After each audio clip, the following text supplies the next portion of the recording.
झन्डै 1 हप्ता भइसकेको थियो। तर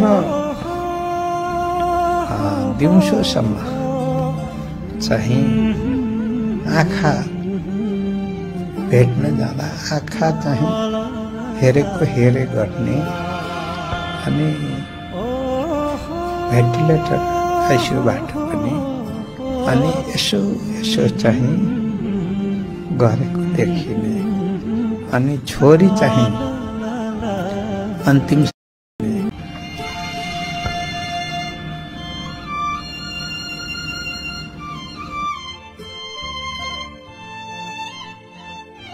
मेरो प्रश्न चाहिँ नि त्यो अन्तिमचोटि गरिएको कुराकानी हुन्छ नि, त्यो त अब सदाबहार हुने भयो नि त, त्यो के थियो?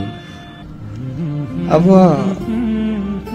बोली नआएको झन्डै 1 हप्ता भइसकेको थियो। तर